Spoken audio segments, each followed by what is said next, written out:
Hey guys, it's Nicole and I'm back with another Workbook Workshelf Wednesday with a variety of activities that you can use for your early elementary students all the way down to your little tots. Stay tuned.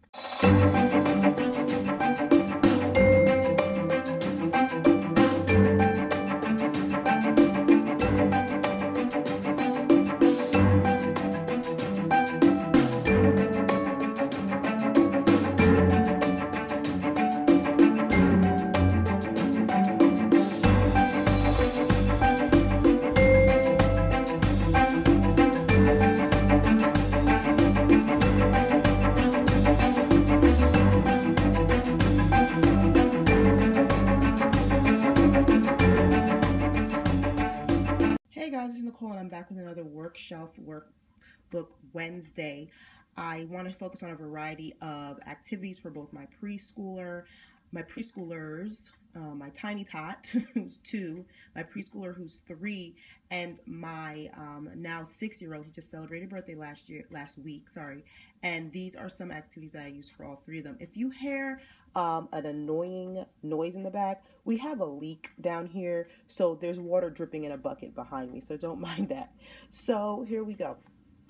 My 3-year-old is doing Sightwords. For my Sightword video a couple of weeks ago, you can see that. That's what we have started with him, some pre-reading and some Sightwords. Here is what I call, this is a salt box. Pretty much all I did was go to the Dollar Tree and I got a pencil box. Simple as that. You can label the box if you want with a little dollar store labels and some packing tape. And what I did is I got these Sightword cards from the dollar store as well. I got these a while ago. I'm not sure if they're still there, but I've really had these for years, and I've just been, waiting to use them for something, and this is what I've decided to use them with. Make a salt box. Put a little bit of salt in the bottom of this pencil case. And here you have a portable salt box on the go. It's ready whenever you need it. Just close it up when you're done. So what the kid's going to do is use a blunt pencil, unsharpened, or the eraser part of the pencil, and go ahead and just replicate the card. And you see why it's important not to put a lot of salt, because you actually want to be able to see through the salt to the bottom when they write, so they can see what they're writing. And this is great for their fine motor skills. This is great for pre-writing skills. This is also a sensorial activity as well, if you want the kid to use their fingers to do it. Kids love playing and stuff like this. Just make sure it's supervised and make sure they don't put their hands in their mouth when they're done. You can use salt, you can use rice, you can use sugar, whatever. Anything with fine granules you can use. They can use their finger as well when they're little. Like for my 2-year-old, I'd have him use his finger. And he's been using them as well, but he's been using them with the alphabet cards. So that's very fun. Another way to use these same Dollar Tree cards is with magnetic letters. Just simply put the words down on a magnetic sheet and just have the kid create the word, and then you go over with them. The, T-H-E, the. Then you go over the TH sound. The, E, the, then E. And they understand it that way as well. Here are some file folder games that I've started printing out. I'll link this printable in the description box below. Warning, it is not free, but it's an awesome resource, and I feel like if you have multiple kids, you should get this to invest in the future. So this is the file folder game. It comes with, I think, about 20 of these things. So I haven't even started really getting a dent in them. I've only done these first 3 this week. So this is the file folder game for the word to. So what you do is I just stick the pieces to the printable on the file folder, and I just laminated it. Okay, so the first part is build the word to with Play-Doh. Trace the letters of the word to with your finger, naming each letter, and say the word T. Oh, to. Repeat 3 times. So first we're going to go T. Oh, to. Next step, get out your Play-Doh. We use homemade Play-Doh, but Play-Doh is just as cheap as the Dollar Tree as well. And you just have them make it. As you can see, I can't do this with one hand, but you get the idea. Another sensorial aspect to it as well. Then come over here, build the word to with letters.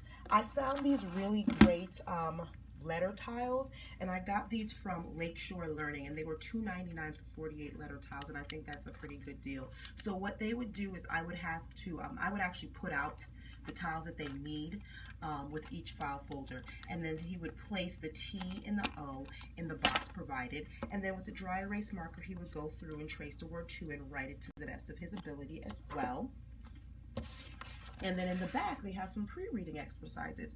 Let's read. So I'll sit with him. She came to my house. And what I've had him do is to circle the word to when we get to it. We went to school. He is going to the barn. He is going to hit the ball. She's going to cry.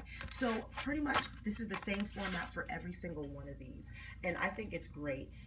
I think it's well worth the money for this printable, and I'll definitely link it in the description box below. I use it for my 6-year-old as well, because there are higher level Dorch Sightwords that he is getting into and that he just needs to perfect as well. Same thing with the salt box. 6-year-old loves them. I just use the higher level cards with them because they go up to age 4. I mean grade 4. I use the higher level Sightwords with the salt box with him. Okay, moving on. These are handwriting without tears wooden letter pieces. Now you can make these. I will link in the description box below on Pinterest.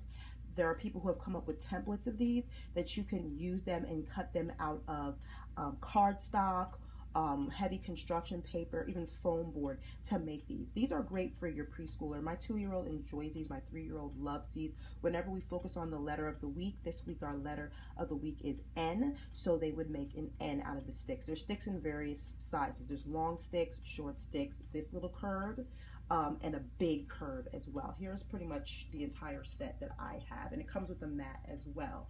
I have enough pieces that both of the kids can use, the 2 and 3-year-old can use at the same time when we're creating our letters. And I just think it's a really great way to get that hands-on learning when it comes to letter formation before they're actually able to really grasp the pencil properly and to write it well. This is a good way for them to get letter recognition and also pre-writing skills with this, as well as it's just, you know, hands-on for hands-on learning. Okay, so this I created with dollar store materials and felt. Felt is super inexpensive. Go to your craft store, get some felt. You can make a variety of things. They sold these little containers in a set of 4 with, of course, a triangle, a square, circle, and a rectangle. There's lids to them and everything, so that makes for easy cleanup. What I did is I just traced the bottom of each container, okay, and on the felt, and I cut out inside of the line so that it can actually fit inside these containers. And what he's just going to do is sort, and we're going to talk about our basic shapes. Circle, place them in there. Square, triangle has 3 sides, rectangle has 4 sides, so on and so forth. Very simple. The kids like the tactile feel of the felt. I mean, it's perfect. Felt is awesome for tons of activities, and this sorting activity will actually help them remember their shape sounds, the shape name, as well as just more hands-on recognition, and to be able to feel and manipulate each shape is also a lot of fun for him as well. And finally, I've shown this activity before, but I've done it with just alphabet puzzle pieces.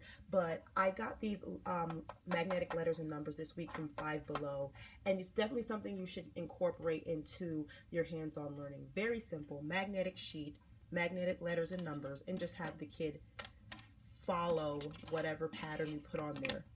You can actually tape their name down so that they can just go ahead and match letter for letter, and then you go over the phonetics. K says k, A says ah, L says ooh, E says eh, and B says buh, and then you'll put all together, and that spells your name, Caleb. He loves it. I mean, he loves it. He just does it. He's really good at it now. He does it real quick. He does the letter sounds. It's the cutest thing. So pretty much oh yes, I have one more activity I need to show you too. Another activity I wanted to show you is that this is a counting activity for your kids learning how to skip count. My 3-year-old decided to start teaching him how to skip count by 2s, and this is really cute. All I did was cut out the shape of a mitten. If you're not very artsy, I'm sure you can find a mitten template online. I just freehanded this mitten and I replicated it 6 times for him to learn how to count from 2 to 12. What we did is we put do-a-dots on each mitten first. So 2, I had him put 2 dots, 4 dots, 6 dots, 8 dots, so on and so forth. The 12 he got a little crazy with the 12, as you can see. And then what you do is you string a line somewhere in your home, use paper clips, and have him hang the mittens in order from 2 to 12, counting by 2s. You can do this with just regular 1 to 10. You can do this for 2s, for 5s, for 10s. This is an activity that he loves. It's Great for fine motors because they have to pinch and manipulate the clothespin, and it's just really great for hands-on and visual recognition of how things go in order when you're learning how to skip count. So I hope you enjoyed this Workbox Wednesday. I will definitely link the printable in the description box below. Again, it is not free this week, but I feel like it's a great investment. A lot of these things are free or very low cost at the Dollar Tree. Go to your local craft stores, and I will link the printables for the file folder games and for the DIY handwriting without tears letter pieces. Okay, you guys, have a great week. Bye.